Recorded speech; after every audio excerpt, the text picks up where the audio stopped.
You see us walking the aisle, smiling and pouring coffee. But what are we really doing when the turbulence hits? We are not just smiling, we are preparing. I'm Catherine, and I'm revealing what's really happening behind that calm face during a real emergency. And that is exactly why I started this channel. As a 13-year airline professional, I know you don't look at that safety card in your seat pocket because it's boring and it doesn't tell you the real plan. If you, like me, want to get on a plane and not just feel lucky but feel prepared, if you want to learn the real safety secrets behind that calm smile, the insider information, then hit that subscribe button and the little bell icon right now. Because today, I'm not talking to you about coffee service, I'm talking to you about survival. All right, let's begin. Most people have a huge misconception about us. They see us as waitresses in the sky. They think our job is to get you a drink and a bag of pretzels. Let me be honest, that is 1% of our job. That is what we do in between our real job, when everything is going right. That is not our real job. My real job is to train once a year in a massive simulator, surrounded by fake smoke and screaming sounds, on how to open the door of a burning aircraft. My real job is to use a defibrillator on a passenger having a heart attack at 35,000 feet. My real job is to evacuate that plane in 90 seconds, because that is exactly how long it takes for a flash fire to burn through an entire fuselage. We are not servers. We are highly trained safety professionals, marketed to you as servers. And that calm face? That is our most important piece of safety equipment. Today, I'm going to show you what's really happening behind that mask. Phase 1. Proactive preparation before the smile. Even starts. When you board the plane, we greet you at the door with a smile. Welcome aboard, right? Do you know what we're actually doing in that moment? We are not just saying hello, we are threat assessing you. That sounds scary, I know, but it's part of our training. We give every single passenger who boards a 1-second scan. We are looking for, are you too intoxicated? A potential problem maker. Are you visibly ill? Are you fit to fly? Are you overly nervous or angry? A potential security risk. Are you physically strong and fit? We call this an able-bodied passenger, or ABP. We make a mental note of you, because we might need you to help us open a door in an emergency. Before you even sit down, we've already identified the potential risks and potential allies in the cabin. But the real magic begins after you're seated. We, the flight attendants, sit down in our little folding jump seats. The captain makes the announcement for takeoff. The plane starts to accelerate down the runway. You're looking out the window or turning off your phone. What am I doing? What? Am I closing my eyes and resting? No. In that moment, I am performing one of the most critical safety procedures of my career, the 30-second silent review. This is a mandatory mental rehearsal we do on every single flight, on every takeoff and every landing. For those 30 seconds, while I have that calm face on, I am repeating this in my mind. Where is my exit? My nearest exit? And what type is it on this aircraft? How does it open? Is this a Boeing door? An Airbus door? Do I pull a lever up or rotate a handle? What are my commands? What exactly do I shout in an evacuation? Unfasten seatbelts. Come this way. Stay low. Leave everything. What's outside? I'm looking out the window. Are we landing on water or land? If it's water, I'll need the life rafts. If it's land, I need to make sure the slide inflates. Where is my equipment? Where is my flashlight, my megaphone, my first aid kit? While you're feeling the thrill of acceleration, I have already mentally rehearsed an evacuation. So that calm face is actually a prepared face. If something happens in that instant, I don't have to think. I just have to react. And let me tell you another insider secret. Even that coffee or tea, service is actually a covert safety procedure. When we're pushing that 200-pound cart down the aisle, we're not just serving drinks. We're patrolling. When I ask, "Would you like some coffee?" my eyes are actually scanning the cabin. Is there a weird smell coming from the lavatory? Is the passenger in 32B breathing normally, or are they having a silent medical issue? Is there a bag sticking out in the aisle that's a tripping hazard?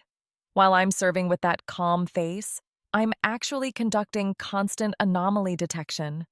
I'm listening to the sound of the aircraft. Is there a rattle, a hiss, or a vibration that isn't normal?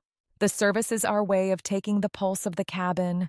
That coffee cart is my mobile observation post. Phase 2, turbulence, the real job of that calm face. Okay, we're in the air. Service has begun. And then it hits. The plane starts to shake. What is the first thing 90% of passengers do? They turn and look at us. You look at us to gauge our reaction. If we're smiling, you relax. If we look worried, you panic. This is where the real job of that calm face begins. That face is your primary piece of safety equipment. Most passengers think turbulence is one thing, shaking. But we, the crew, have categories for it, and we react differently to each. Light chop, what you see. The plane shivers a little. Your coffee ripples in the cup. What I do? Nothing. I keep smiling. I keep serving. This is like driving on a gravel road.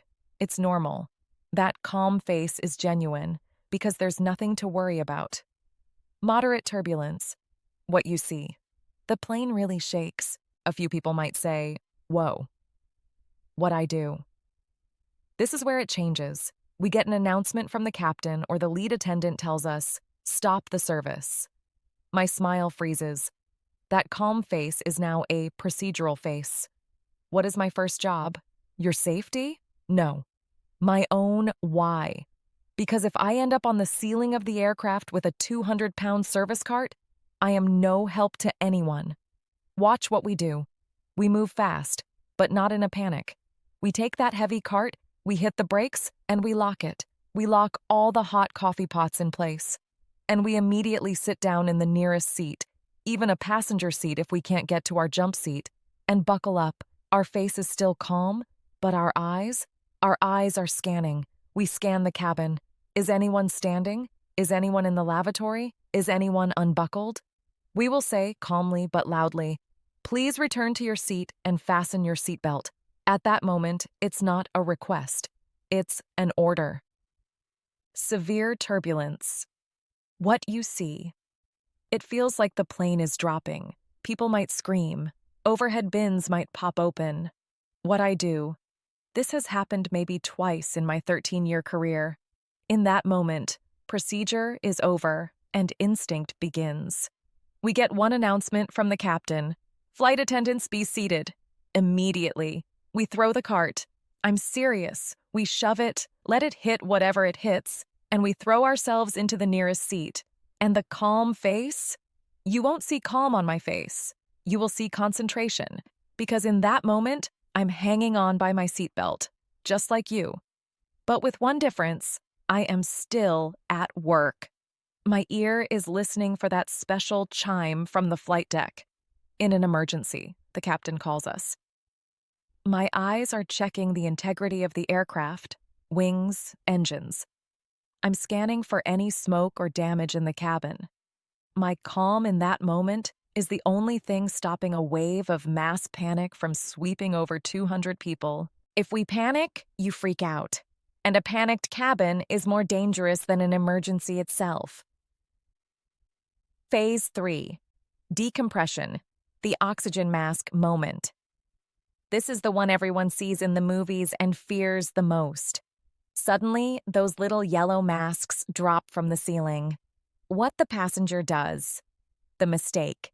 Panic. Scream. Grab the mask and try to put it on their child first. The insider reality. What I do. This is the most brutal part of my training. They teach us one thing. When those masks drop, at 35,000 feet, your useful consciousness is only 15 to 30 seconds. 15 seconds. This means, the moment those masks drop, my number one priority is not you. My number one priority is not your child. My number one priority is me. Why the calm face matters. The brutal procedure. In that instant, I will immediately grab the nearest mask. Yes, even the one above a passenger. Pull it to me, put it on, and start breathing. Does that sound selfish to you? Think again. If I, the trained professional, decide to help you first and I miss my 15-second window, I will pass out. I will collapse in the aisle. And now, there is no one left to help you or the other 200 passengers. Remember that safety announcement? Place the mask on yourself before assisting your child. That is not a suggestion. It is a command, and we follow it ruthlessly. What happens after my mask is on? Then the calm face disappears, and the warrior face comes on. With my mask on, I will get out of my seat, if it's safe, grab my portable oxygen bottle, and I will run through the cabin. But for what? To help you? No, to yell at you. Put your mask on. PUTITONNOW. Not on your child. OU. Because we know passengers will freeze in panic. We know they will try to film it with their phone. We know they will put it on the wrong person. Our job is to shock you out of that panic and force you to survive. My calm in that moment is being selfish enough to save myself first, so that I can then save you. Phase 4. The hidden danger. Smoke and fire. You're afraid of turbulence. You're afraid of the masks. But do you know what my biggest nightmare as a 13-year flight attendant is? Fire.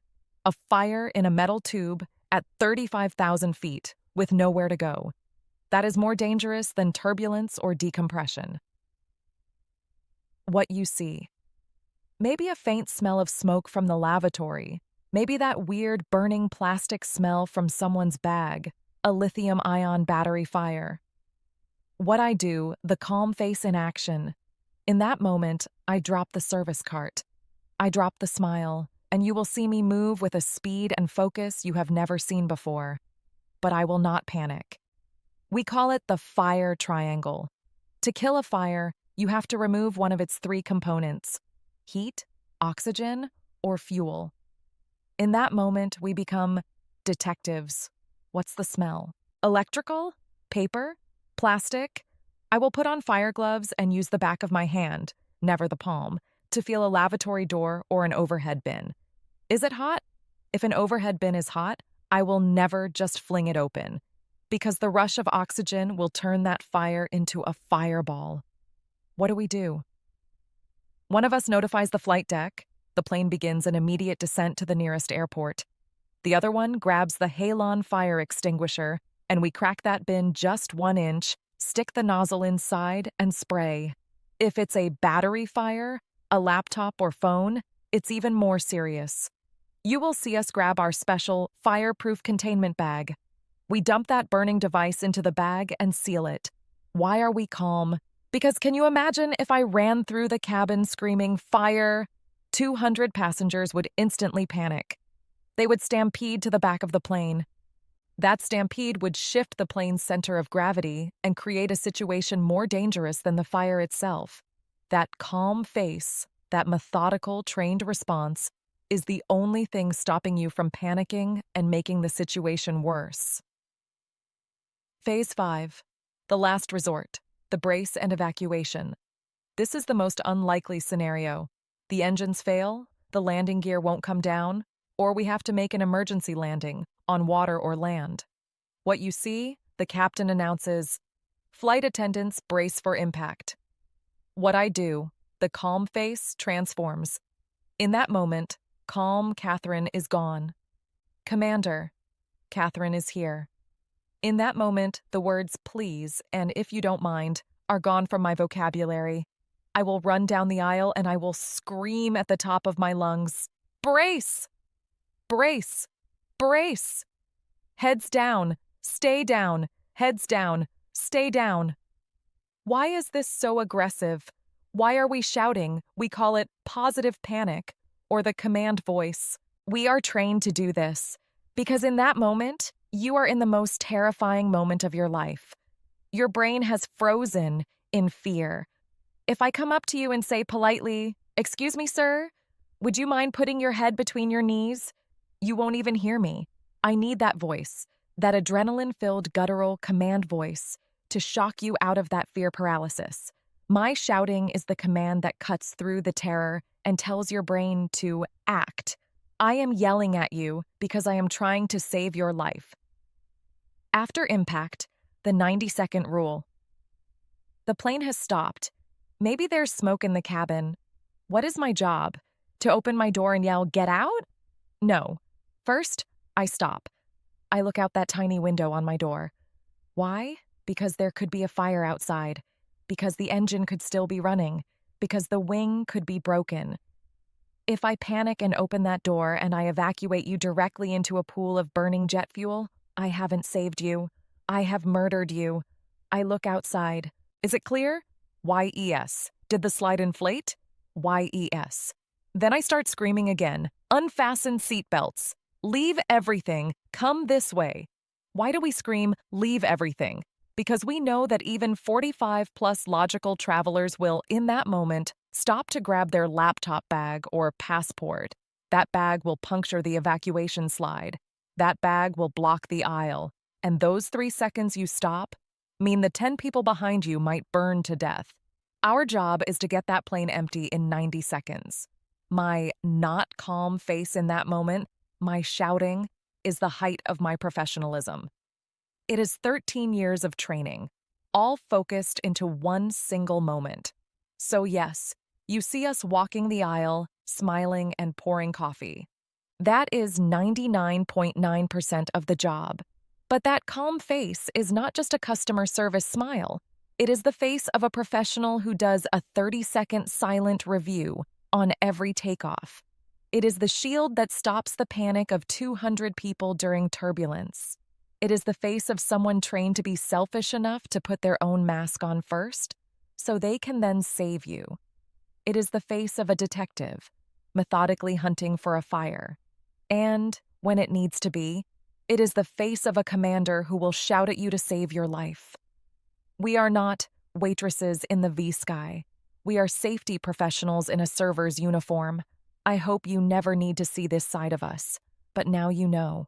Behind that calm face is a massive amount of training and preparation, all there to protect you when you don't even know you're in danger. Now, it's your turn. What is the most frightening flight moment you've ever experienced? Was it turbulence or an emergency landing? Share your story in the comments. I read them all. And if this video made you look at that safety card or your flight attendant in a completely new way, please hit that like button and subscribe to this channel. I want to fill this community with smart travelers who don't just fly, but fly prepared. I'm Catherine.